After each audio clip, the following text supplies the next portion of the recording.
drive that. And I think today in the panel, we are probably going to talk a bit about that as well. Now, why it becomes challenging is that as we go into sustainability and talk about new technology solutions, we have to think of how we are able to move from a capex-oriented model to a more capex plus opex-oriented model, which is able to take care of the diverse need, because any sustainable solution pays back over a period of time. And that's not the way we are classically tuned to look at in corporations or in the traditional financial model. Having said that, I must emphasize on the demand side management, which we see is 50% of how we are able to mitigate the carbon solutions today. There's a lot of work done on the supply side, on the renewables, and we know that the paybacks are well established. But when we talk about energy efficiency and the demand side management, that's an area which needs a lot more of support so that we can drive much higher adoption. And again, let's not forget that is energy efficiency is something that is available today, and we have the digital technologies available that could be adopted to drive that. Several examples, I can bring one example from Schneider factory in India, which is a World Economic Forum Lighthouse factory, Lighthouse Sustainable Factory, where we have been able to save up to 50% over 4 years in terms of water, energy, carbon, that we have been able to significantly reduce. And therefore, the paybacks are there. And there are several examples across different asset classes, whether it's data center, whether it's infrastructure, whether it's buildings. The payback, as we say today, is anything between 3 to 5 years, but in almost all cases, less than 10 years, right? So therefore, clearly, there is, when you invest here, you get your returns, right? And the more investment that happens, I would say that more financial models will be there to ensure that the risk appetite and the understanding of the risk associated with that, which of course, as a practitioner, for me, there's no risk, okay? And I must say that, but I know our friends in finance, and just because the way things are structured, the theory of the case needs to be made. The other thing that Schneider has been doing is we have also partnered to bring energy as a service, looking at the full operating cycle of let's say, of a project or an asset. We have partnered with Carlyle Group in the US to create Alpha Structure, which has set up the Montgomery County microgrid and has shown us how a zero capital outlay solution can lead to electrification in sustainability and ensure we are driving the net zero solutions for electric vehicle applications. We have set up another vehicle called as Green Structure with Huck Capital in California, which is also deploying a lot of renewable microgrid solutions. And we have an example in Bimbo Bakeries to reduce carbon dioxide emission to almost 20%, showcasing the resilience and efficiency of the solutions. So,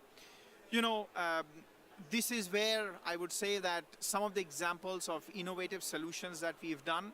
At the same time, we also want to support entrepreneurs in terms of embracing the sustainability model to bring new solutions. We have done that. I'm based in Singapore, and where we have partnered with the Singapore government to create an incubation arm called as Navic Solutions, which is bringing first of its market as a service model for providing power and cooling assets, but also that could be applied to other forms of energy management applications. And this company plans to scale globally once we have piloted and proven the model. Schneider is also on impact investment, and we have invested over the last several years 90 million directly and created mobilized together 400 million on impact investments. We have done one in Indonesia, which I want to talk about, where we have ensured that rooftop solar could work through solar rental applications, which is driving the adoption in Indonesia, and especially for commercial and industrial applications, targeting really the small enterprises that are able to take and get on this journey of renewable and net zero. This has saved already 150,000 tons of carbon dioxide and also created 1,600 jobs. Similarly, we've done in Africa on cooking, where we are bringing electric cooking, to remove, a lot of carbon intensive stoves that are currently in practice today. So with all of that, I would say that I would really invite all of us to think, or rather rethink our roles in green financing, and to consider newer mechanisms of finding renewable and energy efficient solutions, and to see how we could support companies by looking at what we talked about, energy as a solution across different geographies, at the same time making progress on our net zero goals.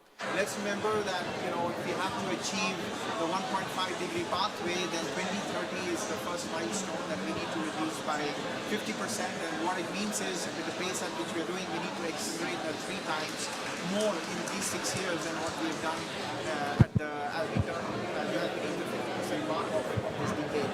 And clearly, financing is going to play a key role in how we can accelerate. So, looking forward to having a great discussion together with all the panelists. Thank you so much. I hope you can join us on the stage here. You set a high bar. Schneider Electric is doing incredible work, and thank you so much for sharing the broad range of ways in which you're taking responsibility for your own internal operations, the process changes, and the way that you're financing that. So really excited to have you join. I now want to introduce our 2 other panelists. Jim Andrew is the Chief Sustainability Officer, Executive Vice President, and Executive Committee Member for PepsiCo. Thank you so much for being here today. And then we have Omar Karademir, who's the Director General of Foreign Economic Relations, Ministry of Treasury and Finance for Turkey. So thank you. We have a great array of the corporate side as well as the highest levels of government that are thinking about how we have public-private partnerships to solve this dilemma and crack this nut together. So with that, I'm going to ask each of you just to sort of reflect on where you think we're at. We're in COP and we're all talking about these issues. Lots of people, are diagnosing the problem, and what we need to be doing is figuring out what the solution is. So I'd love to hear from each of you kind of what are you thinking about the climate finance landscape? Like where are things not working right now? And so what should we be focused on? So Jim, why don't I start with you? Do you have a, It's not working.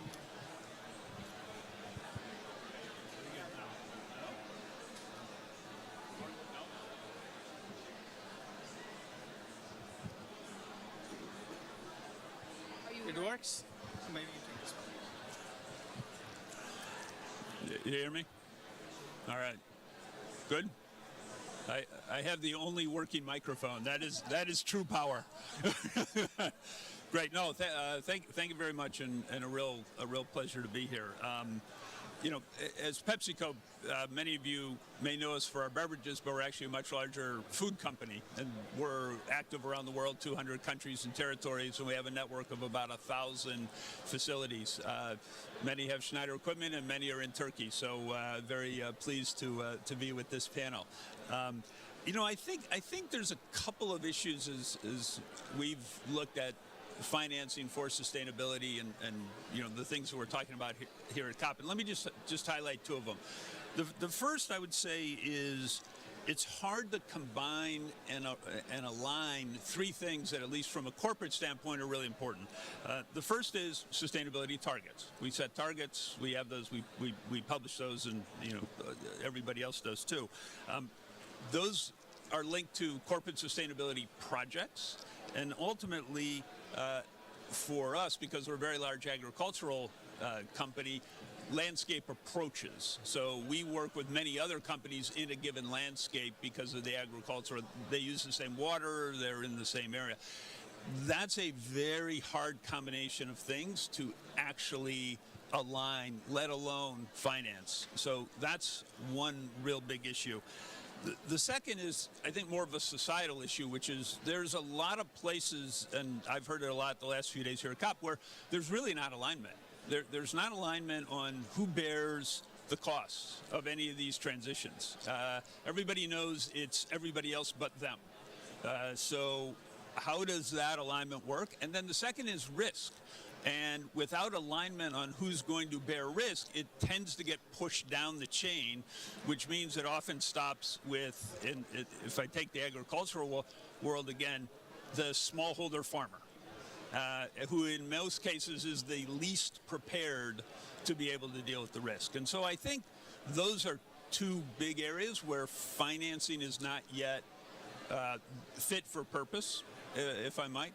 And I just very briefly, I have one thought as to the root cause, and it gets to there's many root causes, but one that I would highlight here while we're at COP, which is we don't get the right people in the room actually talking.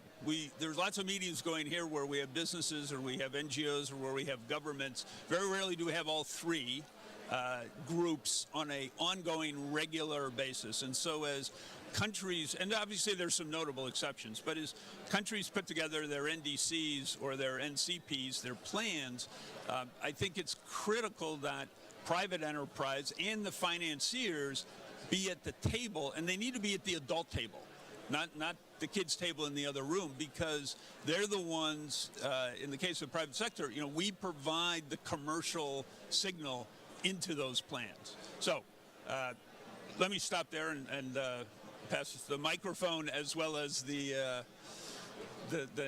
move over. Thank you. Thank you for your comments also. Two big companies. I am in the middle of the two big companies of the world, Schneider and Pepsi. Yes. First of all, I am DG of Public Finance, which is responsible for the budget financing. So,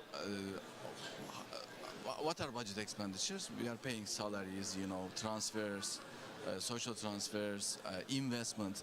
So in order to find these sources, we have to borrow. I am also responsible for. I am also responsible for internal and external borrowing. So there is scarcity of funds, scarcity of sources in the world. The conventional way for borrowing for the expenditures, yes, I have some deficit, so I want to borrow from you. But the climate, the financing the climate change, for the financing the sustainability, it's a very different case. But good news is that the investors are more keen to invest on these topics. I mean, they are the importance of financing these projects, financing the pollution, water, renewable energy is very important for them. So we are witnessing increasing sensitivity and awareness of climate risk in financial markets, in international organizations, hedge funds, investment bankers. But it's a very dynamic market. So you have to structure the